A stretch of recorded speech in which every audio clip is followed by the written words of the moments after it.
All right, welcome everybody to the Are You Well workshop for February. We're talking about perfectionism, the good, the bad, and the ugly. My name is Judy. I'm your wellness liaison, and we bring the Are You Well workshop to you every month during the school year.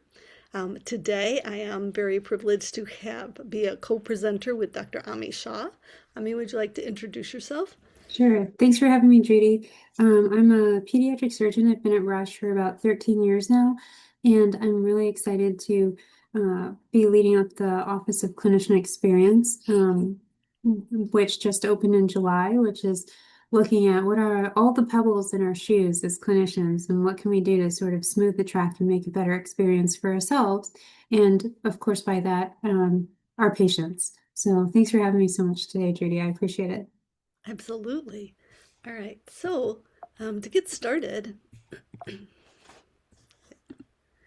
I want you to take a look at this and see if that rings true for you. Behind every seemingly perfect person, there's a mess you can't see. So there's what we want people to see and what's actually happening. So I was thinking about that, and I was wondering how long it took from when we started doing virtual meetings and virtual classes and everything that somebody invented or developed the ability to blur your background or to put a different background in. It's kind of interesting because, like, this is what we want them to see, and with no idea about what the office space or the workspace looks like, right? So, just something to think about that we're all dealing with that. Now, as I said, we come to you every month during the school year, and so we're into the second half already with the perfectionism. We'll talk about sleep next month and then supercharging your brain and then a little emotional energy because as you go into the summer months, those of you that are taking courses, you might need a little extra energy. So hopefully you'll join us at 12 o'clock or 6 p.m. on those dates. And we do record it. It is on the wellness website. So even other topics, other events are on there, like our October mental health forums are also recorded. So you might want to check in with that. Just go onto the website, and that would be Inside Rush slash wellness. Right. All right, to get started, let's just kind of settle in. What I'd like to do is talk about a couple of things. First is green gray. Green gray is the calmest thing for your brain. So if you have something in your space that you work or study during the daytime, if you can look outside and see green gray, that's going to be able to bring down that cortisol. That's going to be able to calm you. Another thing you can do is take 3 deep breaths in through your nose, out through your mouth. Put your hand over your heart and you begin to bring down that cortisol. Each time you do that, if you do it in a pattern, let's say that you are about to go into a presentation or you're going to do rounds or whatever it is, going into a patient that's a little bit challenging. If you can put your hand over your heart, take the 3 deep breaths, do your hand hygiene, you'll be able to bring down that cortisol. And the more often you do that, the faster your brain gets there because it makes tracks, it makes neural pathways to be able to do that in whatever you're practicing. So what you practice becomes stronger. So hopefully you practice a way to calm yourself. That would be a really good thing to be able to do. So as we're moving toward calming, to be able to sit back in your chair, feet on the floor, you can either put your hand over your heart or put your hands in your lap. Roll your shoulders back so you're including your shoulder blades. That feels good, right? Kind of get them down. Take those 3 deep breaths in through your nose, out through your mouth. And if you're comfortable closing your eyes or lowering them to the ground, I just want you to listen to my voice for about 30 seconds, all right? So I'd like you to settle in and take some deep breaths and think of a person who's been kind to you. It could be a grandparent, a teacher, a partner, a friend, even a beloved pet. Allow yourself to feel the kindness and the warmth. Imagine this person or being gazing at you with understanding and kindness, compassion.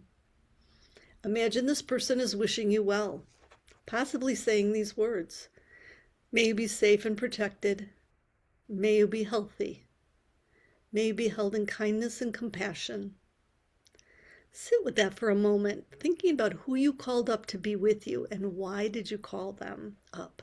Hopefully that makes you smile or makes your heart feel warm. Take another deep breath, and then we're going to stretch. So put your hands out in front of you so you round out your back. Oh, that feels good after a long day, right? Put your hands over your head, stretch to one side, grab a wrist and stretch to the other side. Put your hands behind your back so you open up that chest. Take that deep breath in through your nose, out through your mouth. This way we look like a shrimp at the end of the day because we're hovered over our computers. We can kind of fight that with opening up that chest. And then just shake it out. Literally shake your arm, shake it out. Kind of get yourself alert. All right. All right. So we are ready to jump in. And thank you again for everybody who's been able to join us. And the things that we're going to try to capture today are just thinking about the high standards. And that's a good thing because that's where we are, right? That's how we did this. So striving for excellence is a concept to explore, and it shows you have good work ethic and a strong character. But sometimes we need to soften that language. Not everyone's a perfectionist. And I think it's important to emphasize in perfectionism there is both good and bad. Healthcare is a very competitive environment. You know that. You might feel that you're constantly having to prove your worth. Sometimes you're generating perfectionism tendencies. While perfectionism can be rooted in fear and self doubt, you can similarly leverage perfectionism to find success, resilience, and a strong sense of self. We want to support you to achieve your goals without compromising your sense of worth. So we want to talk about what is perfectionism, how you develop an awareness about what's happening when you have those tendencies kind of showing their little signs. We want to gain some understanding that it is both good and bad, and we want to leverage that success. We want to kind of push it to that side of success, and then have some resources and tips for you to take with you at the end of the talk. Thank you, Judy. I always like to start by defining perfectionism. And initially, like Judy mentioned, we can think that perfection is a good thing. And what can be helpful is to look at this definition, and here's one dictionary definition that you guys can read. And so it's a personal standard, attitude, or philosophy that demands perfection and rejects anything else. And while initially on the surface, this is a good thing, when we reread it again, it's that it demands perfection and rejects anything else.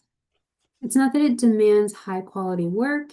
It's not that it demands success. It's that it demands perfection. And one of the problems with perfection or perfectionism is that we're continuing to strive for something that could never be achievable. We can never be perfect. We know this. And often we don't even know what that standard, what perfection is. What is perfection? We haven't well defined it for ourselves, but yet we're striving for it. And we can look at it as badge of honor, because sometimes we think if we're striving to do a good job that we're aiming for that perfection. And some of us may even have been told this when we were children. Oh, you're really, really good at this. Like you're so close to perfect. You've gotten that A plus. And an A plus for a lot of people, including myself, is perfection. And we're like, oh, okay, yeah, I'm a perfectionist. And we take it and make it part of our identities. And often we are putting that high quality work out there and we're doing really well and having that success because we have those traits.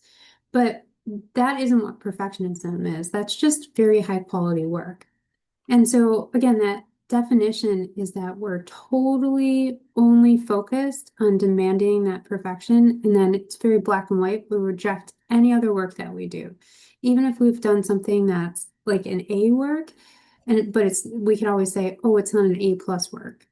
And the problem is, since this is our own internal standard, we think that other people may feel that same way, that they may still have that same internal standard. And we'll talk about this a little bit later, but we can see how this could lead to always feeling like maybe you're a fraud, or somebody might find out that you're not as good as you think you are, or that you aren't producing as high quality work as possible. And so that can lead to that imposter phenomenon that we'll talk about a little bit later. All right, so we want to learn to recognize perfectionism and how it shows up. So just kind of think about yourself. When you think about yourself as a perfectionist, what is it that kind of makes you come to that conclusion? Because sometimes perfectionism creates a fear of making a mistake. Over time, belief can grow into a feeling that you're not as capable as other people. Check in where it comes from. A lot of times, competition can come from within. So, have you been celebrated by your family, by those around you for being the best, and shamed if you're mediocre? Consider your culture, your family values. Think back on primary school rules, family rules, and the idea of success versus perfection, like Dr. Shah was talking about. The idea of using the word should, like kind of guilt, feeling guilty or criticizing yourself that I should have done these things. Or if I make a mistake, what will everyone think about? Or even though I prepared, I know I won't do well. You're already like going to that negative side on that. So you do want to think about what is it in perfectionism and what other kinds of things happen. And one of the things that I find very common is that perfectionists are procrastinators because it's hard to complete a task if you don't think it'll be perfect. You never have the exact right time to start. And so you kind of keep putting it off. The other thing is, when you have characteristics in a group project, do you take over because you want to get a higher grade and more points?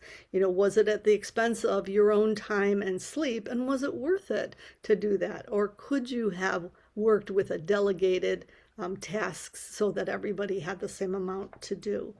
You want to think also about the downsides. Again, we talk about needing the perfect condition to start work. So sometimes you put things off. The view of reality, pushing past diminishing returns. You put in endless hours to do this, and you kind of put your health kind of on the side. And does it really make a difference? Are you happier, or is there a deep-seated unhappiness with internal struggles and internal talk, how you talk to yourself? And also, there's a disregard for your health. You find your mission and you push through it. You push aside holidays, time with family, and you do that all because you want this to be perfect. It's just not sustainable. And I think many of you have already learned that. You've already seen that in your coursework and the fact that you're working and going to school and juggling family life and all of that. You also want you to know that you're not alone. Lady Gaga admits bouts of unhappiness due to her perfectionistic tendencies, and she hears errors every time she listens to Edge of Glory. Can you believe that? Yeah. So the whole idea is it's not just Jude. It's not just us. There's a lot of people out there.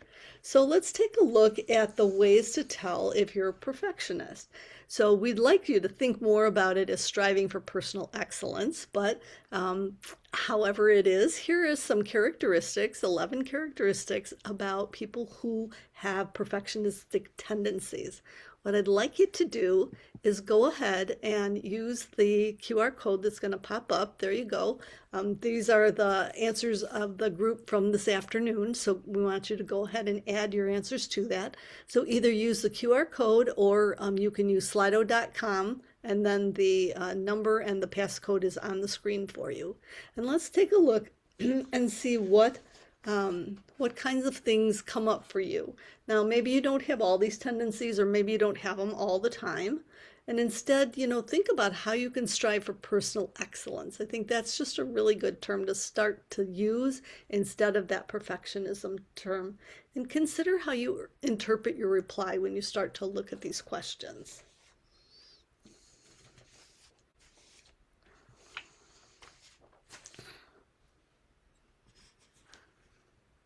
And there is a second page on that. I'm not sure how that shows up on a phone. I don't know if you need to do that, but boy, there's a lot of people doing it. Procrastinating, waiting for the right moment. Absolutely. Spotting mistakes that others don't see. Lady Gaga, there you go. We flip back to the first page again, being extremely hard on yourself. And I think that goes back to that definition about rejects anything else. Yep. Copious times perfecting something. And you really have to think about what is the end goal? Was it worth the time? Was it worth the energy? Was it worth what you needed to do? All right, I'm going to go back to the other slide just one more moment. There we go. Waiting for the right moment. So both of those things that we talked about are ready extremely hard. So it just kind of bears witness to what we've been talking about. So thank you again for taking the survey. And so the next thing we talk about is just some traits.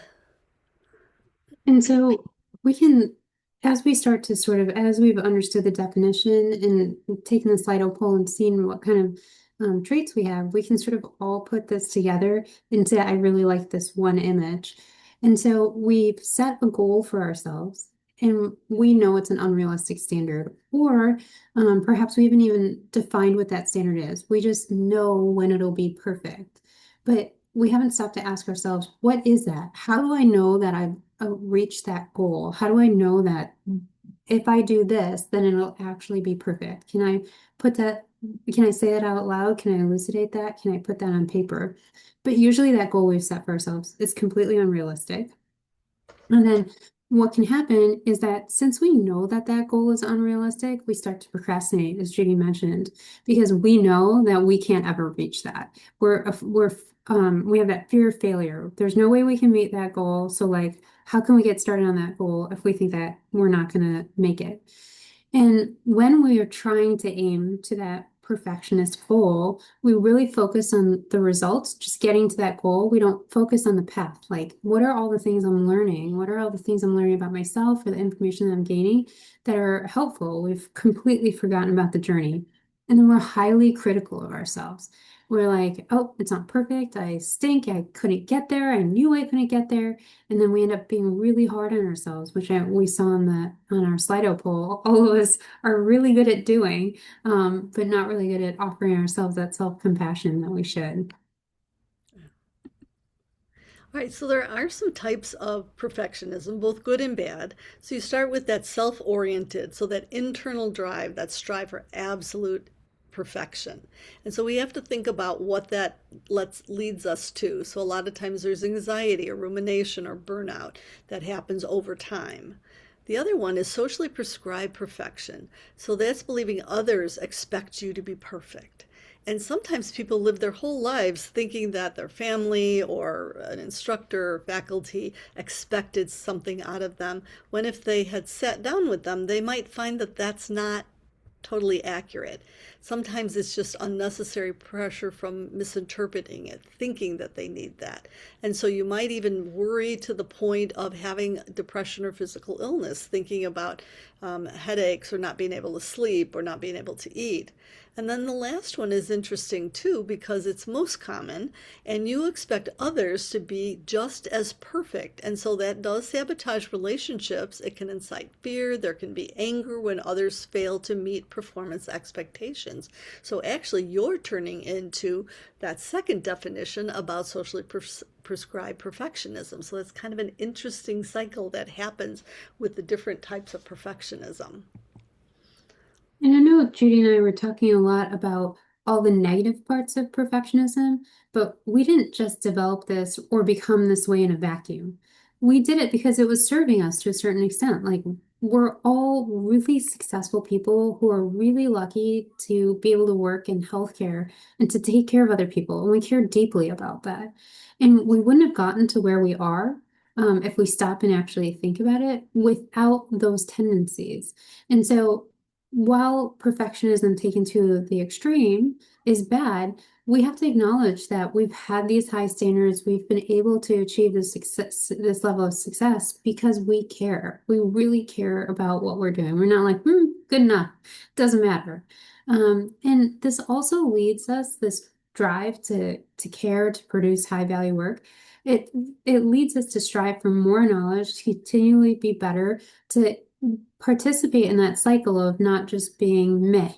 And so while perfectionism isn't all the traits that lead to perfectionism isn't all bad, the end result of that perfectionism isn't as healthy for us as we'd like it to be. So let's how you do see how you do with feeling about taking a test. Most of us know about the swan effect, that you see this all the time. People seem like they're just floating along and doing fine, but we don't realize what it's taking for them to do that every day. And is it sustainable? So they're paddling like crazy underneath, but it all looks good, right? So let's start out with this internal dialogue, that in swan effect for yourself. So the first part of this is saying something nice to a person in the chat or sending a text. So go ahead, take out your phone or type it in the chat. Say something good, something positive, a compliment, whatever it is. Just say something positive, right? And as you're doing that, I want you to consider, be aware of, how does it feel? Are you smiling as you do that? Are you thinking about the person that you're going to send it to and how they're going to respond to it? It kind of makes you feel good. Did you smile? A lot of times people do kind of imagine that person receiving the comment and what they're going to do with it. And then what about the reply? If they replied in a positive way, were you able to accept it or say, oh, anybody would do that? You want to be able to accept it, because when you accept it, you are also getting that effect of that positive feeling, and that kind of reflects back on them, and then people want to do that more. Again, what you practice becomes stronger. Saying compliment can become easier. Try to do that every day and kind of get that endorphin release there. It's just really kind of a nice thing, a nice feel. All right, so now let's do part two of this. Let's see, and I think somebody put something positive in the chat. All right, yes, admiring your peers. You're amazing. Patients are lucky to have you. As I meet everyone that works at Rush, I'm really awed by everyone who works here, including people on the call. Absolutely.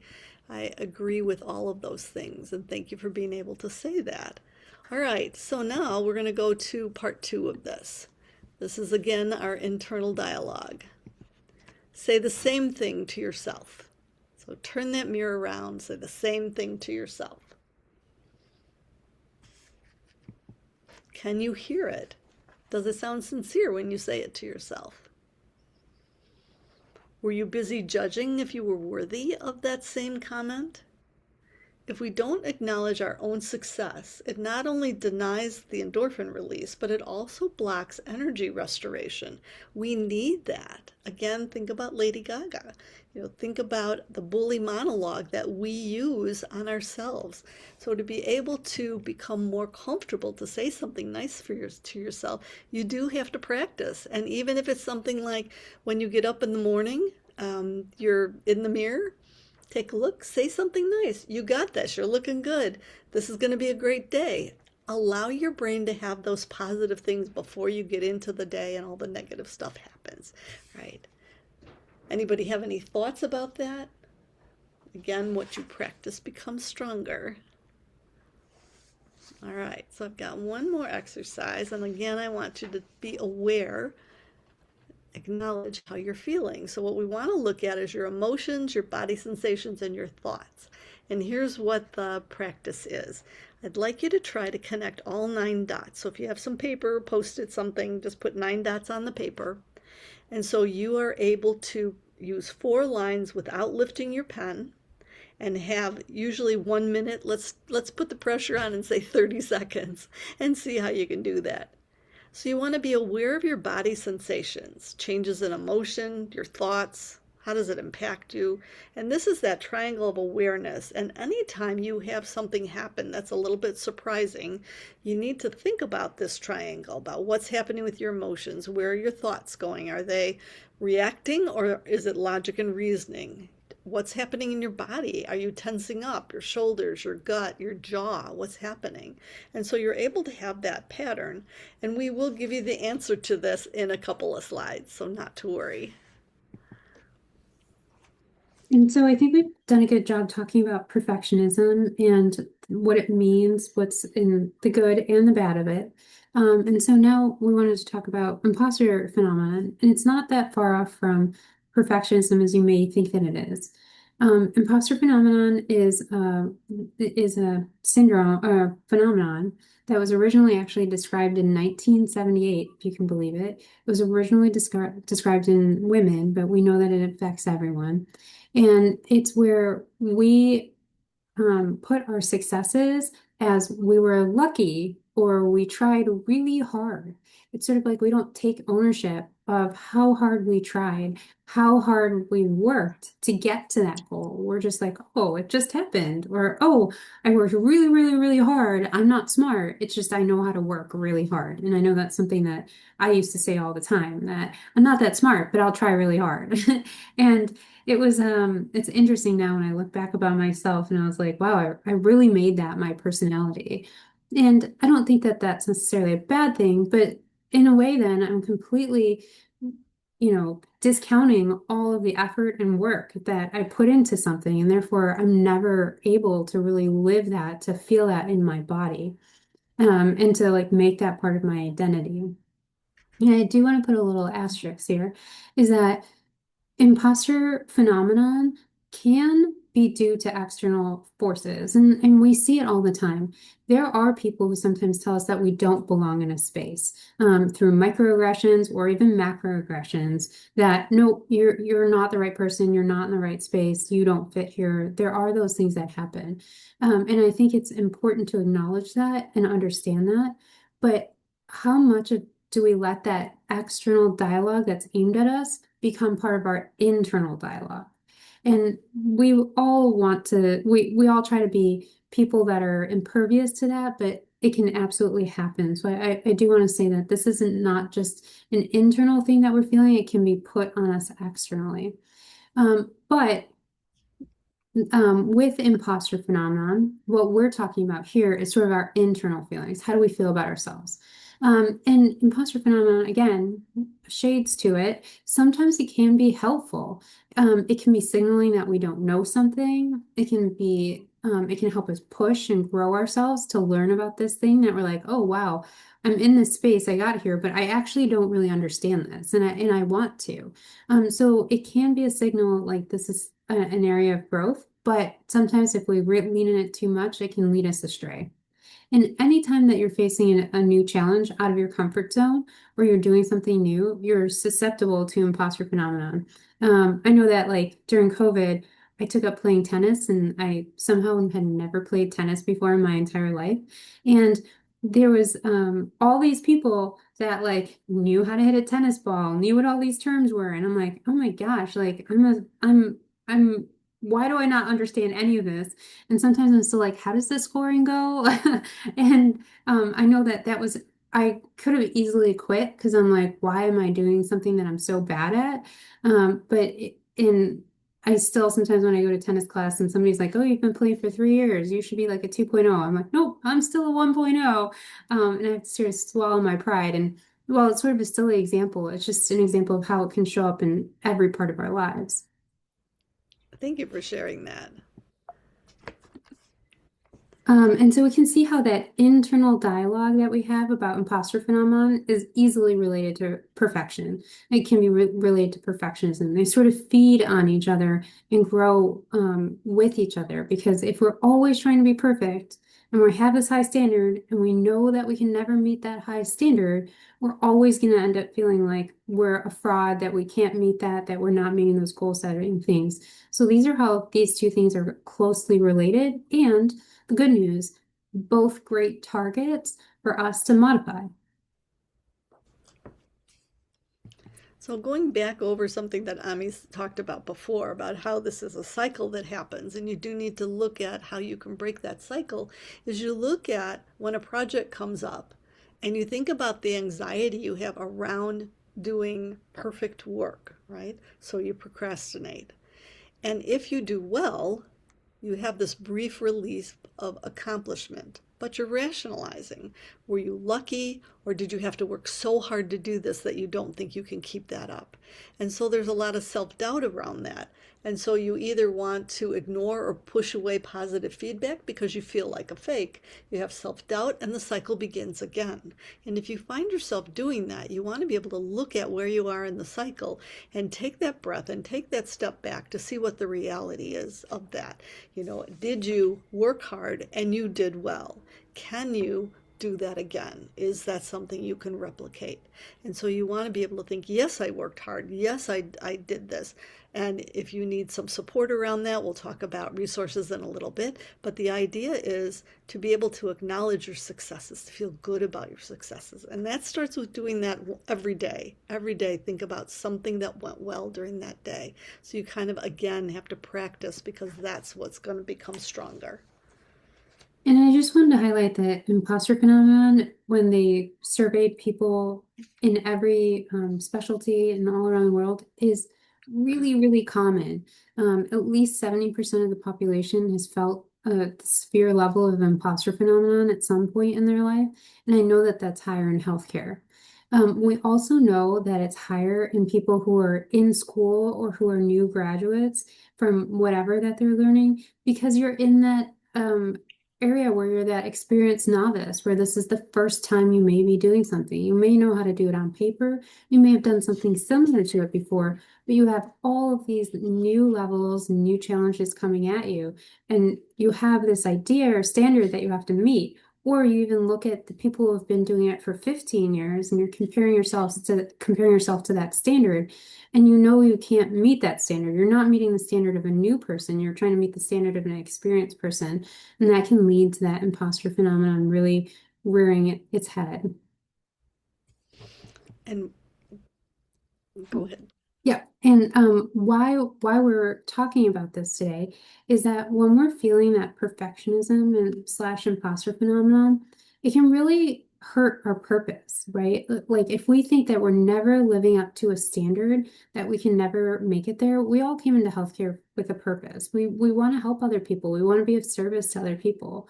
And if we're not, if we're like, nope, never good enough. Nope, I'm never doing what I thought I would be doing. Nope, I can't ever meet that purpose.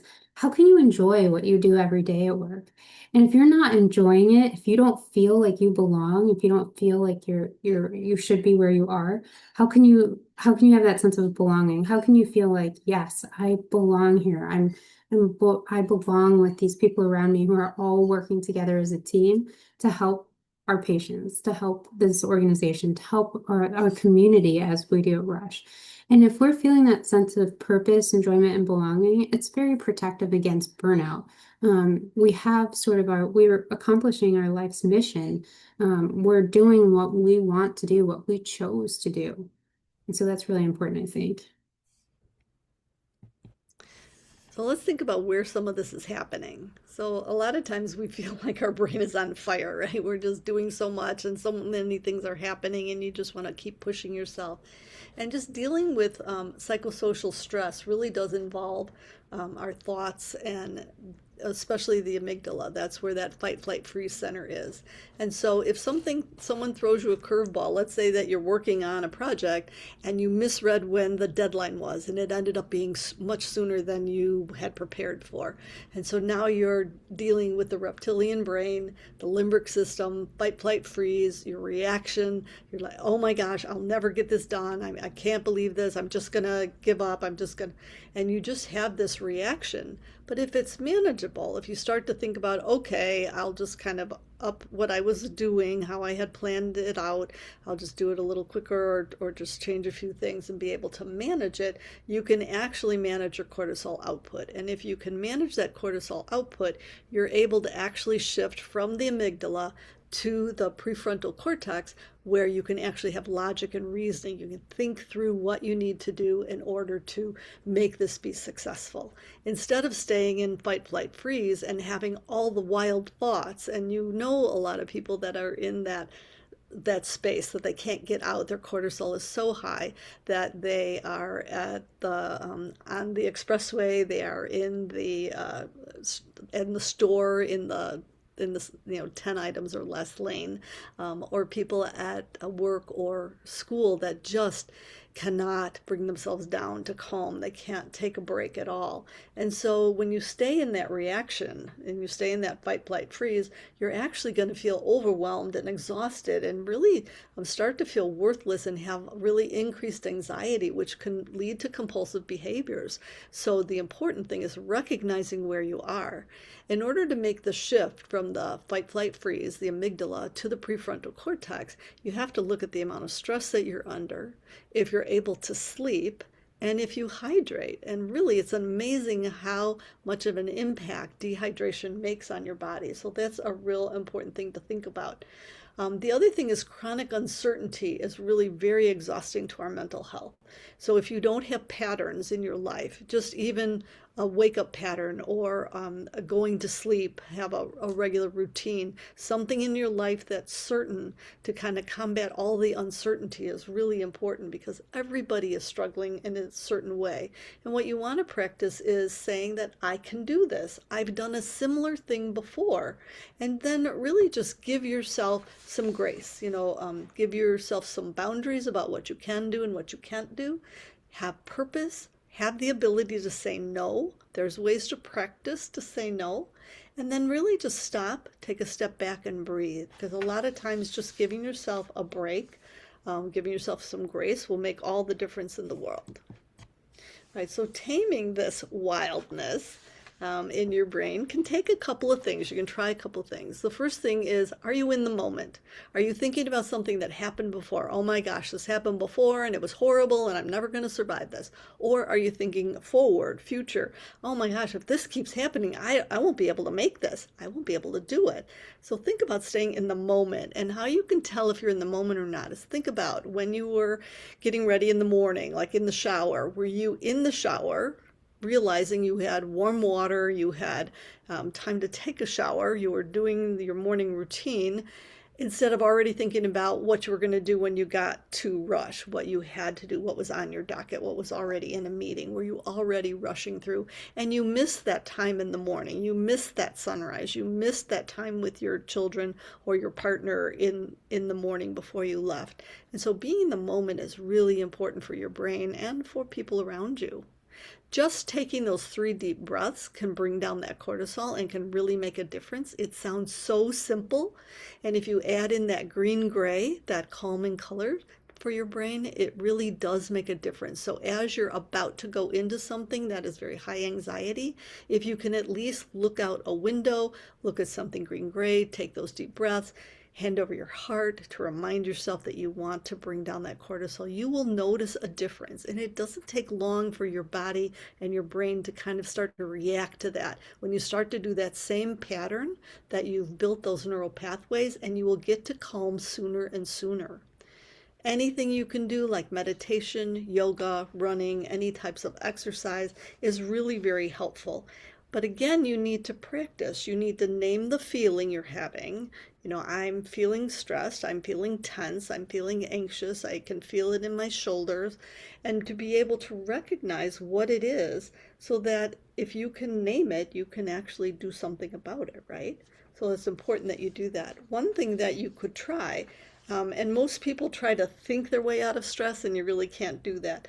The nervous system doesn't work that way. So really, you need to have deep pressure on your arms and your chest to kind of stimulate your skin and your joints and your muscle receptors that send safety signals to your brainstem. So one of the things you can do is take that right hand under your left arm, press on the ribs there, and put your left hand up over on your shoulder where that muscle is that you would love to have somebody massage, right? And take the 3 deep breaths. And let me know if that felt good. Even made you smile a little bit. Felt a little more relaxed. I do want to stop for just a moment because a couple people had some really nice stuff in the chat that I wanted to share. And I think when we were talking about things that you could say to yourself or to say to other people, somebody had said, you have done enough for the day. That's wonderful to be able to give yourself grace. I've done enough. I've worked hard. This has been a good day. Or that someone is meditating every morning with positive affirmations. And again, allowing your brain to start the day that way is so different than grabbing your phone and scrolling with all the things that's happened. You're going to get to that soon enough. Before your feet hit the floor, don't touch the phone. Be able to stretch, be able to think about some positive things about how you want to start your day. And it really will have a big impact on you, especially if you can be consistent with that. All right, so here's the answer. How'd you do? The idea was to make have 4 lines, to touch all the dots. All right, and you can unmute if you'd like. Oh, thank you. Yeah, the phone stimulates your brain to wake up so you don't fall back asleep. Okay, so you're using that kind of as your alertness. And everybody uses what they need. So that's fine. Um, so again, this thing is thinking outside the box, literally thinking outside the box to be able to complete the answer. So if you are feeling overwhelmed and stressed, sometimes taking that break, taking that actual physical step back, taking those 3 deep breaths will allow you to make that shift and be able to see things that you didn't see before because all you were seeing were the 9 dots. You weren't seeing the ability to work outside the box. All right, so you do want to be able to develop an awareness that you can control your limits. That's really important. And you do want to see what is really happening. So, imposter phenomenon is more common in students in the medical and nursing fields, as Ami had said, because of the rapid rate of change and the advancements. We feel we should keep up, but it's close to impossible because of how fast things are changing. And so working in teams is critical. Using a coach is critical for your mental health. So think about what resources we have here at Rush that support you in your mental health. So important. You want to be able to breathe during that hand hygiene before seeing a patient. That's one way to calm yourself.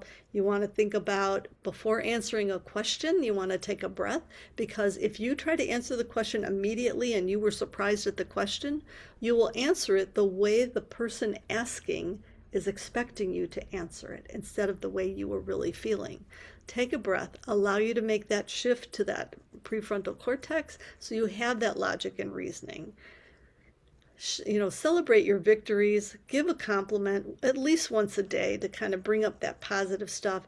Have a sense of humor. It's so important that you keep that. Even if you listen to a joke a day kind of thing, there's different stations on your way in, on your commute. You can listen to some humor. So nice. Be sure that you sleep or rest. And the goal is 7 hours. I know for so many of you that's so hard, but without it, you are jet lagged all the time. So you want to think about, is there a way to have some consistency? And think about what gave you joy in the last week. Are you able to identify what joy is for you? There's some readings that you can pick up. One is called Everyone's a Critic, How We Learn to Be Kind to Ourselves by Julia Bueno. The other one is Meditation for Beginners by Dan Harris and Real Happiness by Sharon Salzberg. And those have exercises for your brain as well as the Happiness Advantage. And that's Sean Akar. That's my favorite. All right, so if we've got this perfectionist thinking, we want to shift that a little bit, right? So try this. If you don't really trust your true feeling, actually give it a try. So if somebody says, "How you doing today?" and you say, "Oh, I'm fine, I'm living the dream." What if that really wasn't how you felt? Could you say, "You know what? I'm feeling pretty tired. I'm not sure that I'm going to stay awake for this next lecture." What would they do? Would they just kind of give you an odd look and keep walking like, "Okay"? Or do you think they say, "Hey, you know what? Well, why don't we sit next to each other? I'll make sure you stay awake." Something like that, to be honest and be able to say it out loud. Because again, if you can name it, you can actually make a change in it. You can make something different. Think about what your goals are. Think about the big picture, the perspective, and think about compromising. Is there a way to change some of those goals or shift some of those things so it is more sustainable for you? To be able to have that honesty in there, to be able to allow silence, to be comfortable with that without trying to always fill it with some kind of chatter. Try a restaurant without first researching it. Think about what you did well today. All right, 3 good things. That's always a great thing to do. Sorry, I was just answering Paige. And we want to be in the arena. Um, I think that when we're doing this work, we want to acknowledge that this is hard. We hope that having these conversations and talking about this is a starting point, but we want to but this is work that we do every day. This is something that we have to continually work on because we sort of ended up at this place where imposter phenomenon and perfectionism may be affecting our lives, but now we want to decide what part of it we want to keep and what part of it we want to let go. And so I really love Brene Brown. I think she's amazing and has a lot of amazing work. And so sometimes when we dare to walk into the arena to do the work, to try to do these things, the greatest critic that we face is ourselves.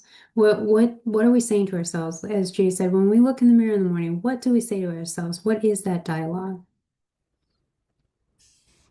So I like the idea about acknowledging this is hard. This is hard. You're working through it, you're doing it, you're achieving. And so the idea is giving yourself grace that this is hard. And a lot of times we use the word but a lot to kind of minimize or to kind of give us an excuse. But what if you change that and use the power of and?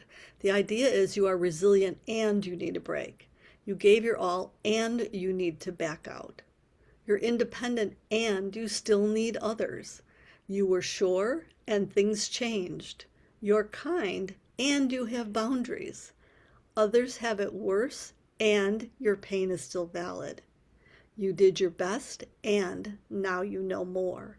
I think that's just so powerful to be able to practice that and to strive for excellence and consider the power of and. So when you are about to say but, see if you can switch it to and really recognize your value. Because if you look at this, this is all about you are of value, you have value, you are important.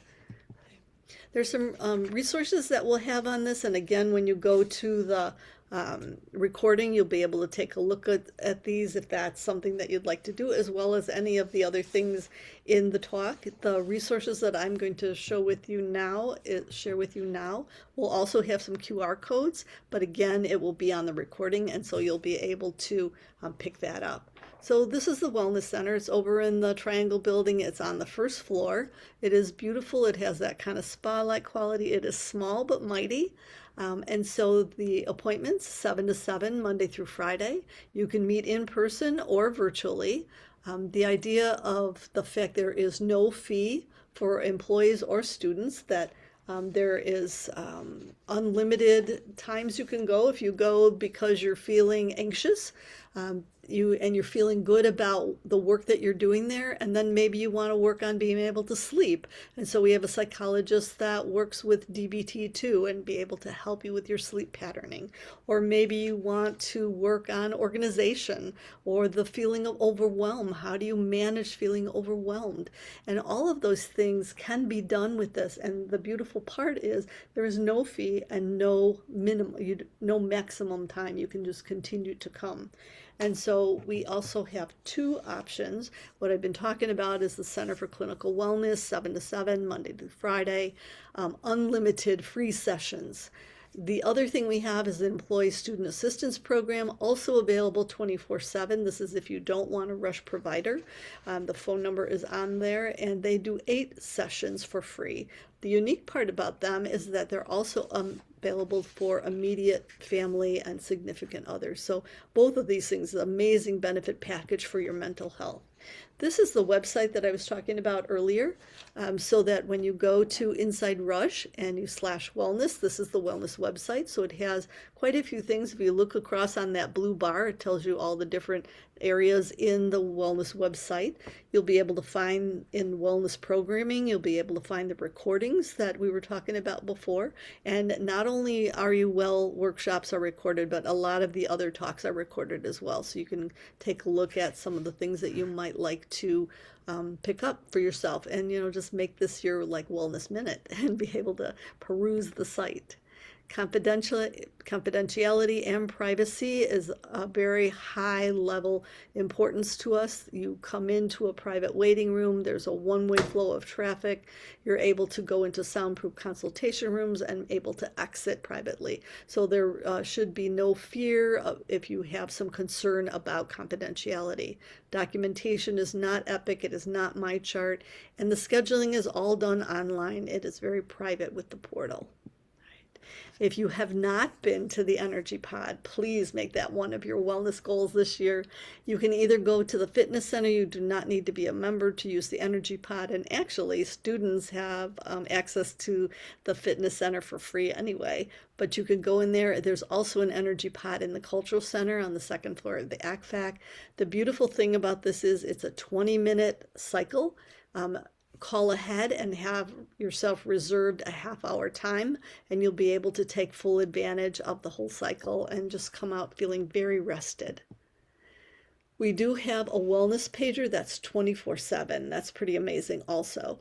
So we have a psychotherapist. They take turns covering that pager 24/7. So when you do use that pager, it is answered within the hour. You will talk to a psychotherapist. They will help you with what's happening in the moment, and they will also get you set up for the next couple days. Don't wait. It doesn't have to be the most awful thing. It can just be, I can't do this anymore. I'm not sleeping. I'm worried about stuff. 2:30 in the morning, 85-2323. Use the pager. It's so important for your mental health that you have the response that you need to get that support. And speaking of support, many of you have probably seen Murray, our therapy dog.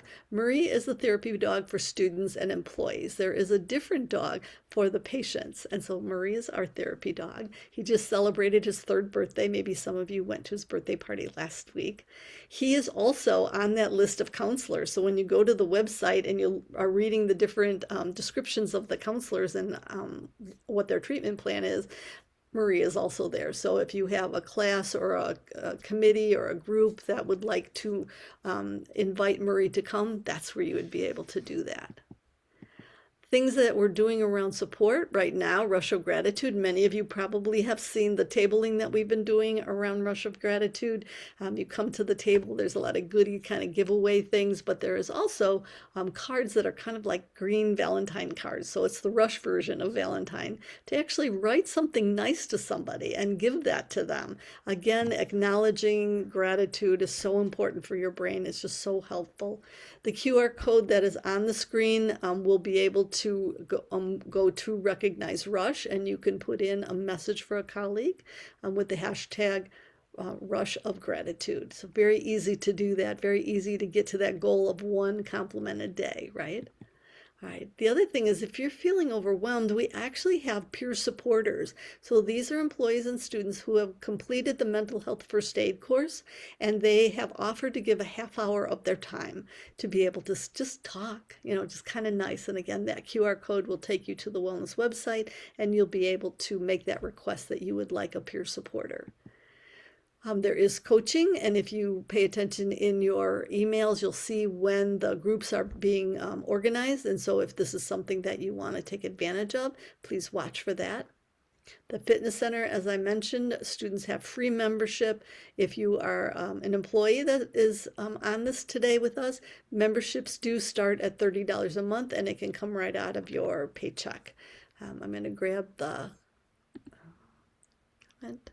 Oh, you're very welcome. I'm glad you were able to stay with us. All right. We do have a mindfulness app that is free and is called Koa Care. You do need to create a EAP account, and the QR code is there to do that. It's very easy to do. I did that. They immediately respond and let you know that you've completed it. The nice thing is that you have all kinds of options for meditation, relaxation. They track your well-being. You get up to the moment support for sleep issues, and they also give you free access to family members, which is incredible as well. So again, a lot of benefits for mental health.